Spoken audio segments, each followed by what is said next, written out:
Dinas Kelautan dan Perikanan Provinsi Kepulauan Riau melalui Peraturan Gubernur Kepulauan Riau Nomor 75 Tahun 2017 telah membentuk cabang dinas. Cabang Dinas Karimun merupakan salah satu cabang dinas yang ada di wilayah kerja Dinas Kelautan dan Perikanan Provinsi Kepulauan Riau, bertempat di Jalan Kartini Nomor 22 Tanjung Balai Karimun.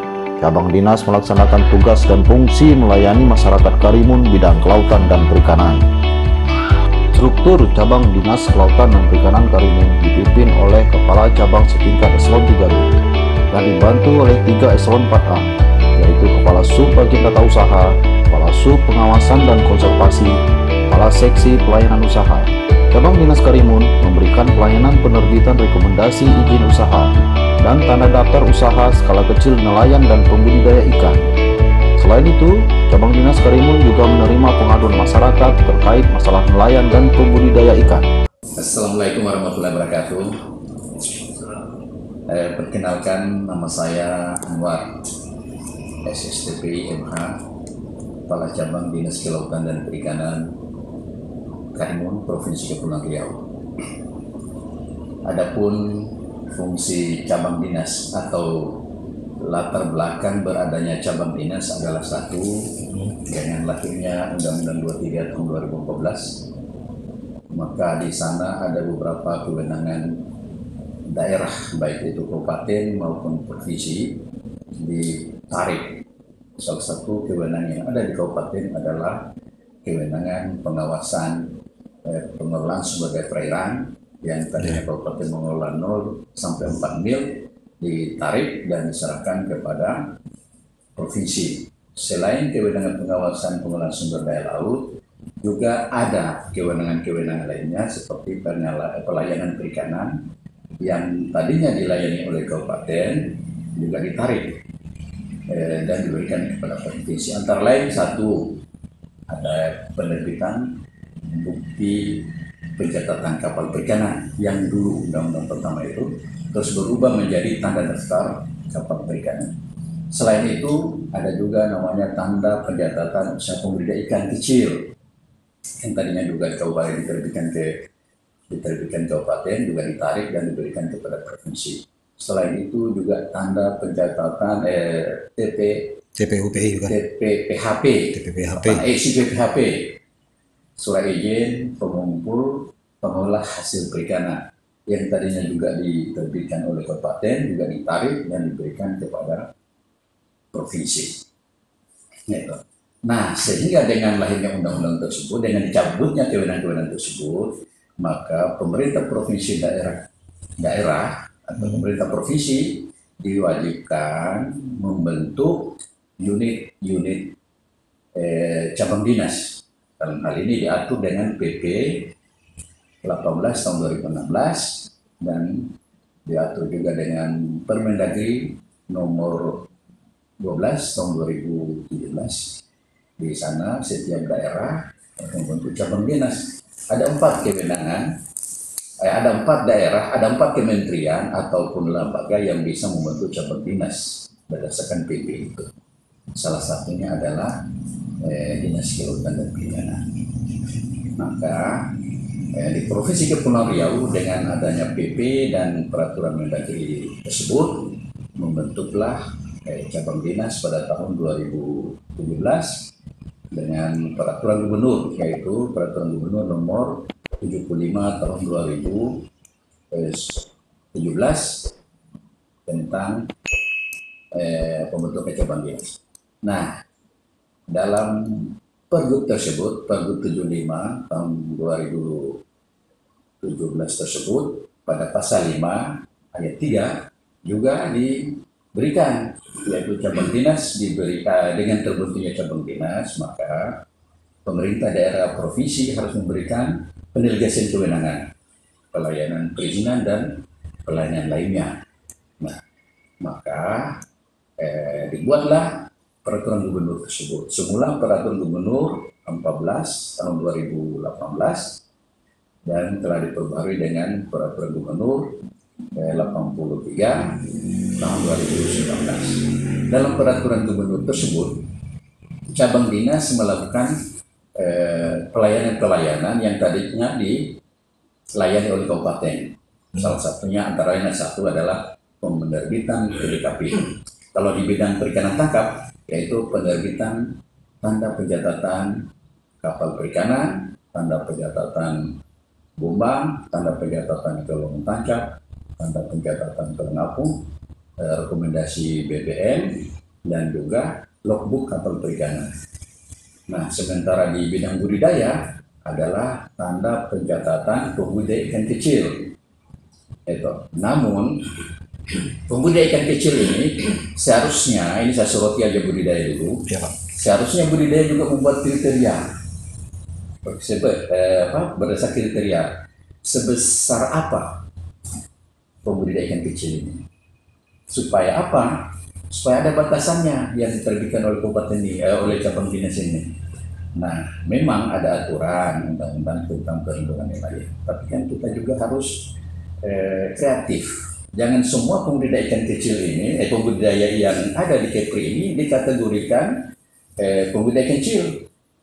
Satu, pembudidaya yang ada di Kepri ini, misalnya si nato, dodo, cuyang, dan lain-lainnya itu.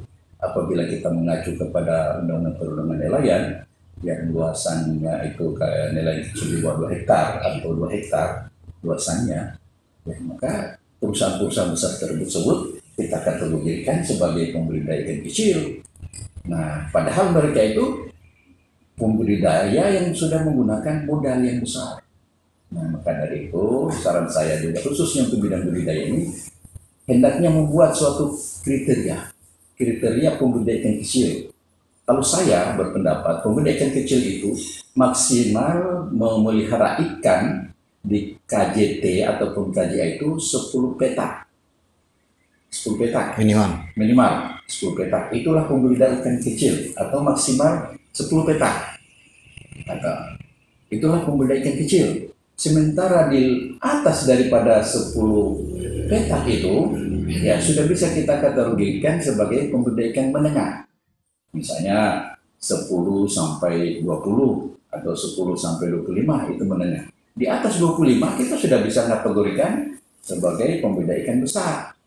Karena semakin banyak pedakan pembudidaya ikan kecil ini, maka pembudidaya ikan ini, maka semakin besar juga biayanya. Gitu. Nah, kita tidak bisa hanya mengacu kepada undang-undang perlindungan nelayan tadi, ya kan? Apabila kita betul-betul mutlak berdasarkan undang perlindungan nelayan itu, maka kita daerah Kepulauan Riau ini sangat dirugikan. Kenapa saya bilang sangat dirugikan? Karena kita tidak bisa berkreatif atau berkreasi untuk menciptakan sumber-sumber pendapatan asli daerah dari budidaya ini. Gitu. Kita tidak bisa buat apa-apa. Sehingga perusahaan kecil di atas 10 petak kita tetap kita terbitkan TPUPI, tanda pencatatan usaha pembudidaya ikan. Padahal tadinya itu walaupun itu TPUPI, tapi dia sudah harus berbiaya di sana. Nah, dalam hal ini juga sudah diatur dalam peraturan daerah tentang retribusi daerah. Kalau pelihara ikan kerapu ada biayanya per petak. Misalnya 1 petak itu kalau 3 kali 3 kali 3 berarti 39 kali 3 27 meter persegi kubik dikali. Di sana sudah ada tarifnya. Di peraturan daerah kerapu berapa sudah ada, ikan ungar sudah ada, napoleon sudah ada, semua sudah ada. Itu. Tinggal sekarang ini saran saya kepada bidang budidaya, tinggal berkreatif saja membuat adanya batasan-batasan. Itu pembudidaya kecil sekian, pembudidaya menengah sekian, pembudidaya besar. Kalau sudah di atas 25, apalagi sudah di atas 50, seharusnya itu sudah pembudidaya besar, sudah membutuhkan biaya modal besar. Dan KJA ini memang KJA ataupun KJT biayanya besar. Itu yang bidang budidaya. Terus yang bidang tangkap, ada juga kegiatan-kegiatan yang sifatnya masih kecil sekali, tapi di situ diterbitkan oleh bidang tangkap. Oleh dinas perikanan, misalnya rekomendasi kapal 1 sampai 30 GT.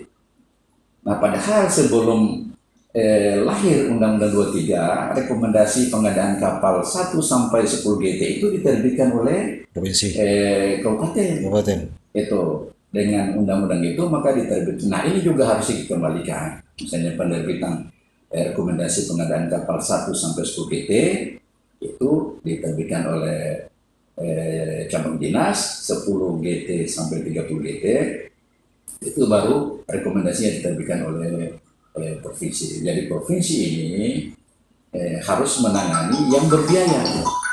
Sementara di cabang dinas ini menangani kegiatan-kegiatan penilaian kepada masyarakat yang tidak berbiaya. Tapi ada juga dalam Pergub ini, dalam Pergub 83 tentang pendelegasian kewenangan, pelayanan perizinan kewenangan lainnya itu ada hal-hal yang berbiaya yang diterbitkan oleh kabupaten. Seperti misalnya tanda pencatatan gumbang. Dalam perda retribusi, gumbang itu ada biayanya berdasarkan meter bukaan mulutnya. Per meter sekian kalau sudah salah itu ada pasti. Termasuk juga kelong tancap. Nah, sementara yang menerbitkan TPG dalam Pergub ini, tanda pencatatannya itu adalah cabang dinas. Nah, ini agak timbang sedikit. Sementara kita dari Dinas Perikanan, Dinas Kelautan Perikanan Provinsi bahwa beranggapan bahwa semua yang berbiaya itu adalah diserahkan kepada PTSP. Nah ini suatu masalah. Sehingga apa? Sehingga dari Dinas Kelautan dan Perikanan Provinsi tidak berkembang penerimaan retribusi. Hanya berputar kepada CP. Sementara yang lain-lainnya ini masih banyak sekali potensi sumber-sumber PAD yang belum disentuh oleh Dinas Kelautan dan Perikanan. Gitu. Termasuk yang tadi, yang gumbang tadi kita tidak bisa mengurutnya karena berbenturan berdasarkan Pergub yang lain bahwa yang berbiaya itu diterbitkan oleh dipungut oleh PTSP. Sementara tanda pencatatan gumbangnya diterbitkan oleh cabang dinas, termasuk tanda pencatatan kelong tancap, tanda pencatatan kelong apung, dan tanda pencatatan pembudidaya ikan. Nah, baik. Termasuk juga tadi SIPPHP. Kalau seandainya misalnya sudah ada, seandainya SIPPHP memang langsung kita hanya memberikan rekomendasi, ya kan? Yang pengolahan tadi kita hanya memberikan rekomendasi, biasanya langsung diterbitkan diproses oleh bidang PP. Setelah bidang PP proses diajukan ke PTSP menerbitkan SPPHP. Nah, kedepannya berdasarkan peraturan pemerintah nomor 85 tahun 2021 ini kita provinsi juga memandangnya secara jeli. Kenapa? Dalam PP 85 tahun 2021 tentang PNBP Kementerian Kelautan. Dalam PP ini, PP tersebut, Kementerian Kelautan itu sudah memungut PNBP terhadap kapal 5 sampai 60 GT. Sementara dalam Undang-Undang Perlindungan Nelayan juga masih kapal 10 GT ke bawah masih digratiskan. Tapi dalam PP 85 sudah dinyatakan. Dan hari ini sudah mulai berlaku PP ini. Dan Kementerian Kelautan melalui PSDKP itu sudah mensosialisasikan itu PP 85 tahun 2019. Itu tadi mengenai pelayanan perizinan. Terus mengenai itu Pergub 83 tentang Pergub 75 membentukkan cabang dinas. Cabang dinas ini kalau menurut saya itu tidak bisa menjalankan tusinya sendiri. Gitu. Yang namanya cabang itu adalah unit terkecil atau perpanjangan tangan dari Dinas Kelautan dan Perikanan Provinsi Kepulauan Riau. Sehingga apa? Fungsi bidang-bidang atau fungsi dinas. Fungsi dinas adalah kepala dinas melakukan pembinaan. Sementara fungsi bidang yang ada di Dinas Kelautan sana itu adalah mengkoordinir kegiatan-kegiatan yang ada di cabang dinas ataupun bekerja sama dengan cabang-cabang dinas. Karena apa? Cabang dinas ini terus terang saja bisa berkembang apabila ada dukungan dari bidang-bidang yang ada di provinsi. Apabila provinsi juga berjalan sendiri melaksanakan kegiatan di lapangan, tidak melibatkan cabang dinas, maka cabang dinas itu hanya merupakan sebagai rumah megah saja, tapi fungsi-fungsinya tidak bisa berjalan. Kenapa? Karena bidang-bidang tadi tidak juga menjalankan fungsi sebagai koordinasi. Gitu. Makanya ke depan harapan saya memang semua bidang yang ada di Dinas Kelautan dan Perikanan Provinsi Tanah itu, setiap kali dia ada kegiatannya yang ada di lapangan di kabupaten, itu harus dikoordinasikan dengan cabang dinas. Kenapa begitu? Karena cabang dinas ini ternyata bukan hanya melayani tanda pencatatan tadi. Cabang dinas juga ini melayani adanya kegiatan-kegiatan yang sudah pengaduan-pengaduan masyarakat apabila misalnya bantuan-bantuan yang diberikan oleh Dinas Kelautan dan Perikanan Provinsi disalahgunakan oleh atau tidak tepat sasaran. Saya sudah 2 tahun ini, dari 2019 2020, itu sudah banyak laporan-laporan yang masuk ke saya bahwa bantuan itu tidak tepat sasaran. Dan ada juga bantuan kita tidak ketahui tahun 2019 dan 2020. Sudah tenggelam kapalnya atau sampannya, baru mereka datang melapor. Gitu. Semua kegiatan yang berhubungan dengan nelayan, baik itu nelayannya ditabrak oleh kapal jaringnya, maupun nelayan yang tenggelam, dia akan selalu melaporkan ke cabang dinas. Makanya memang kalau saya fungsi cabang dinas ini atau kedepannya cabang dinas ini harus diperkuat, baik itu dari sumber daya manusianya maupun sumber daya pendanaannya. Karena kalau tidak diperkuat, terutama sumber daya manusianya, ya juga repot kita. Repotnya apa? Kalau misalnya cabang dinas hanya kepalanya saja atau dengan eselon 4 dan eselon 4-nya saja tanpa ada petugas-petugas yang lainnya, ya repot. Saya sudah merasakan 2 tahun ini. Itu. Ya, saya akhirnya juga berfungsi sebagai tetap juga iya, sebagai kepala cabang juga iya, sebagai eselon 4 juga iya. Karena kekurangan sumber daya. Karena sumber daya manusia. Gitu.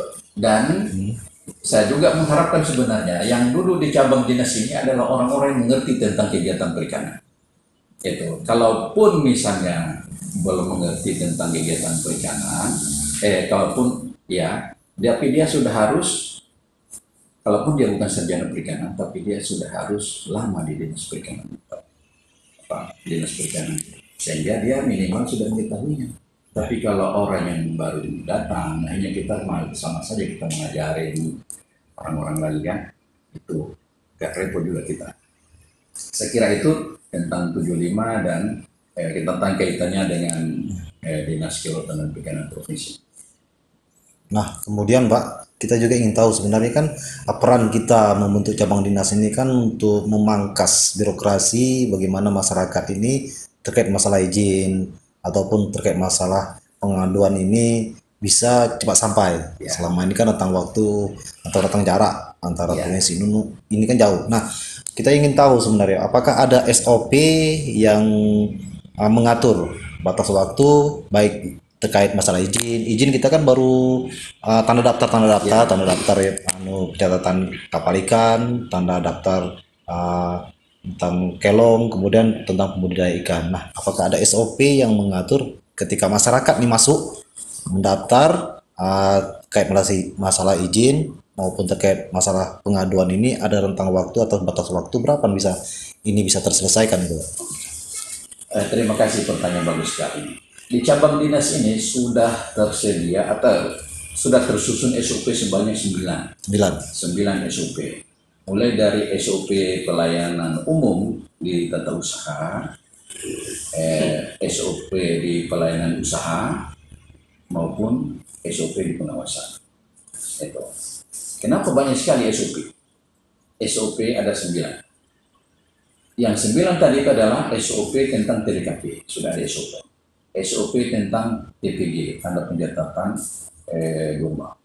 SOP tentang tanda pencatatan usaha pembudidaya ikan.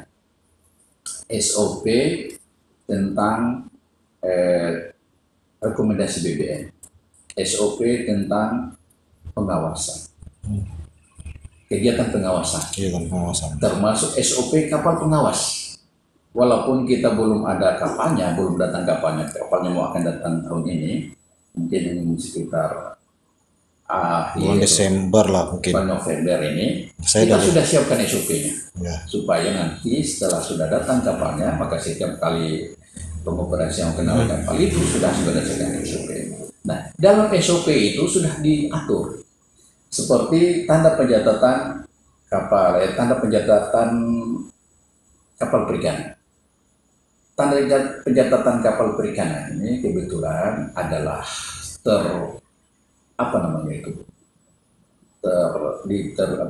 di-upload secara terinfo secara nasional melalui SIMKADA, ya. Namun waktunya itu hanya membutuhkan, kalau di sistem di input di SIMKADA itu hanya 15 menit. 15 menit. 15 menit sudah keluar gitu, dan sudah ditempelkan fotonya. Kebetulan TKP ini kan terpusat ya. Ya. Jadi semua kapal-kapal yang diinput dalam SIMKADA itu tercatat secara nasional. Gitu. Jadi bukan lagi kapal-kapal yang ada yang diinput di SIMKADA ini terdaftar hanya di Karimun saja atau hanya di provinsi saja, tapi itu sudah terdaftar secara nasional. Berarti pengajuannya itu secara online, Pak? Izin itu atau Belum. masyarakat datang secara manual? Nah, kalau dia mau datang secara manual itu juga boleh. Boleh. Tapi saya terus terang saja agak unik sedikit di sini. Masyarakat itu saya mudahkan, tidak perlu datang di sini, cukup melalui perwakilan-perwakilan PPL yang ada di lapangan. Oh. Nah, fungsi-fungsi PPL inilah kebetulan kita ada 14 orang PPL yang tersebar di 12 kecamatan. Nah, PPL inilah yang mengkoordinir nelayan yang ada di wilayah kecamatan masing-masing. Nah, PPL juga lah yang menyediakan yang membantu mengisi formulir. Kami sediakan formulir, cabang dinas menyediakan formulir sesuai dengan peraturan Gubernur 85 itu. Kita perbanyak formulir itu, kita sebarkan kepada PPL. PPL lah yang membantu mengisi formulir-formulir tadi. Masyarakat lah hanya minta tanda tangan saja. Setelah itu PPL antarkan ke cabang dinas. Nanti cabang dinas ada petugas diinput dalam SIMKADA. Itu. Dalam penginputan ini kalau satu lembar, satu TDKP, 3 lembar isinya itu paling hanya 15 menit saja. Setelah diinput. Setelah diinput paling lama 1,5 jam sudah selesai. Ditandatangani oleh kepala cabang. Kepala cabang. Oh, setelah itu baru bisa diberikan pada masyarakat. Berarti kepengurusan masalah izin baik tanda daftar kapal ini hanya bisa diberikan waktu ini 1 hari bisa selesai, Pak ya? 1 hari sudah terlalu panjang. Terlalu panjang, setengah jam. Apabila misalnya dia datang di Karimun, dia datang sendiri, dia nunggu paling lama 25 menit selesai. Oh, tapi karena dia ada di kabupaten, ada di kecamatan, maka dia nanti setelah sudah diterbitkan baru disebutkan oleh PPL. Nah, itu ke depan. Nah, ke depannya kita di cabang dinas Karimun ini juga sudah merintis pelayanan secara online, yaitu kita kebetulan kemarin kita membangun sistem yang kita sebut dengan sistem informasi pelayanan administrasi perikanan yang disingkat dengan SIPARI. Insya Allah mulai tahun 2022 nanti rencana kita, sebenarnya kita sudah mau launching awal Januari ini, tapi karena mungkin keterbatasan dana, sistem ini sudah standby. Tinggal kita tinggal diberikanlah dari aplikator itu, usernya diserahkan kepada kita sebagai pengguna. Itu sebagai pengguna. Sekarang usernya itu masih pegang oleh tim IT. Nanti kalau misalnya sudah selesai secara administrasinya, maka IT itu tim IT akan menyerahkan kita kepada usernya. Nah, dengan misalnya dengan adanya Sipari nanti, masyarakat nelayan tidak pulang, tidak langsung. Itu nanti itu langsung jadi Pak? Ya. Apakah nanti ketika sudah siap itu tetap mereka sudah datang atau memang Nanti entah tetap kita scan akan- barcode atau apa? Nah, nanti kita belum menggunakan barcode, kita masih menggunakan Masih tanda tangan berarti manual. berarti dalam hal permohonan saja secara online. Permohonan secara online nanti kita print di sini, terus hasil kitnya kita tanda tangani oleh cabang dinas, terus hasil tanda tangan langsung diberikan kepada masyarakat, didistribusikan atau dititipkan kepada PPL-PPL dari wilayah kita.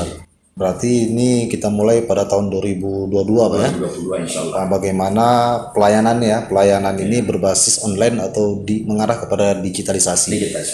Mudah-mudahan ini bisa terlaksana Pak ya, karena ini pun juga bisa berjalan bagus, bisa berjalan mulus apabila ada dukungan dari Dinas Kelautan dan Perikanan Provinsi. Tapi kalau saya melihat terus komitmen kepala dinas sangat luar biasa. ya. Hanya anggaran saja kita ini, sumber daya anggaran yang mungkin yang terbatas. Apabila anggarannya sudah tersedia sebenarnya APBDP ini, ya insya Allah sudah bisa jalan. Tapi ya sayang sekali dalam APBDP ini belum juga tersedia anggaran itu, sehingga ya kita nunggu lagi lah awal 2022 ini apakah Sipari nanti itu gimana. Pencetus ya Pak ya? Karena yang Sipari ini kan yang pencetusnya Bapak sendiri kan? Iya. Mudah-mudahan ketika ini berhasil maka ini bisa diikuti oleh semua cabang-cabang dinas yang ada untuk mempermudah, karena memang letak geografis kita ini dari jarak memang pulau-pulau ya. Karena itu dibutuhkan digitalisasi. Saya kira itulah Pak ya. Dari masyarakat mungkin kita juga menyampaikan supaya masyarakat juga kan tidak sungkan-sungkan, tidak sungkan-sungkan untuk datang. Kalau cabang dinas sebenarnya gini, dengan keberadaan cabang dinas ini, khususnya di Kabupaten Karimun ini sangat terbantu, masyarakat itu sudah sangat membantu, sangat terbantu. Kenapa begitu? Karena sejak lahirnya Undang-Undang 23 2014, semua permasalahan yang ada di laut sana, pemerintah kabupaten itu sudah menyerahkan kepada provinsi. Sebenarnya kita membentuk cabang dinas sudah terlambat. Masyarakat nelayan itu sudah tidak terlayani lagi dengan adanya lahirnya undang-undang ini sejak tahun 2015 sampai dengan 2017. Nah, 2017 itu masyarakat Karimun ini macam kehilangan induknya. Kenapa? Apabila ada masalah jaring nelayan ditabrak di laut, dia menghadap ke Dinas Perikanan waktu itu, Dinas Perikanan Kabupaten bilang bahwa itu urusan kita lagi. Tapi itu sudah merupakan urusan provinsi. Sementara di cabang dinas kabupaten provinsi belum terbentuk di kabupaten-kabupaten. Begitu juga masalah-masalah adanya kehilangan juga seperti itu. Nah, alhamdulillah dengan adanya cabang dinas mulai dari 2019 kita di sini, 2018 sebenarnya sudah mulai di sini Juni juga. Kita mulai sosialisasi segala macam ke desa-desa, ke pulau-pulau, sampailah mereka merasakan memang sudah sangat lama sekali merindukan pelayanan ini. Ya alhamdulillah, Kepri dengan membentuk cabang dinas ini saya rasa merupakan suatu langkah yang tepat. Kenapa? Kenapa saya nyatakan demikian? Karena apa? Karena memang Kepri betul-betul melaksanakan PP 18 tahun 2016 dan Permendagri 12 tahun 2017 itu. Nah, di mana Dinas Kelautan dan Perikanan selain membentuk PTD juga diberikan kewenangan untuk membentuk cabang dinas. Nah, kita tidak salah. Seandainya kita salah mengambil langkah kemarin itu, maka pelayanan kepada masyarakat ini tidak bisa terlaksanakan dengan baik. Nah, alhamdulillah kita telah membentuk cabang dinas sehingga kalau saya mengikuti pertemuan-pertemuan dengan kementerian, ya cabang dinas di pemerintah provinsi Kepri ini merupakan kalau saya bilang saya katakan itu terbaik atau menjadikan pilot, dibagikan pilot project juga dijadikan pilot project memang sehingga diikuti oleh orang lain. Nah, khusus pembentukan apakah penerbitan TRIKP bisa ceritakan sedikit ini. Alhamdulillah tahun 2020 cabang dinas Karimun, cabang dinas kelautan dan perikanan Karimun dapat menerbitkan TDKP secara nasional sebanyak 1.634 Sampai saat ini, Pak. tahun 2021. Tahun 2021. Tahun 2021 sampai dengan Oktober 2021 sudah menerbitkan TDKP secara nasional sebanyak 1.632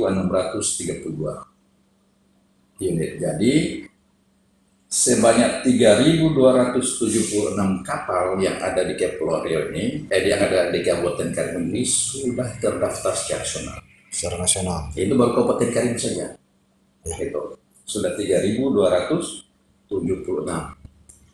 3.726. Semuanya sampai saat ini, Pak ya? Sampai Oktober sampai dari 2021 Januari 2021 sampai dengan Oktober Januari 2020 sampai dengan Oktober 2021, di mana 2020 sebanyak 1.634 dari Januari sampai Desember, sementara 2021 ini Januari sampai Oktober sudah terbentuk sebanyak 1.632 TDKP. Ini terdaftar secara nasional. Sementara TPUPI, tanda daftar pencatatan pembudidaya ikan, kami sudah terbitkan kurang lebih 38 usaha TPUPI, yaitu yang terbanyak TPUPI ini adalah pembudidaya ikan yang ada di Pulau Abang. Di Pulau Abang. Pulau Bahan dan Kebahan. Ini masih pembudidaya keramba tancap. Sementara ke pembudidaya rumput laut sampai saat ini berkasnya belum masuk. Padahal saya dapat informasi bahwa mereka juga sudah mendapatkan CBIB. Ya, ada sekitar 38 itu juga belum. Nah, kami masih nunggu ini, dari PPL-nya hanya melapor saja bahwa di sana ada 38 CBIB, tapi sementara berkas pengajuannya belum sampai ke cabang dinas. Kalau seandainya sudah sampai, karena kebetulan TPUP ini tidak diinput secara online, secara nasional, saya rasa itu 15 menit saja sudah bisa lihat. Kalau 15 menit sudah bisa kita tanda tangan, hanya input terbit. Ya. Nah, secara nasional saja kita menginput TDKP 15 menit sudah selesai. Padahal itu secara nasional, secara online. Apalagi ini secara manual, saya rasa tidak perlu lama itu. Ya. Paling 10 menit isi data print tanda tangan. Kalau secara online ini kan karena gangguan signal. Kalau sinyalnya macet di pusat sana, ya kita tunggu lagi. Tapi kalau lancar di pusat sana 15 menit selesai. Cuma ya itu tadi, karena secara nasional 34 provinsi bekerja. Itu berjalan nomor itu. Jadi nomor itu tidak nomornya dari nasional, nomor nasional. Bukan dari kita ya? Bukan dari kita. Kita hanya menerbitkan tanda selar saja. Tapi kalau nomor TDKP-nya itu dari nasional.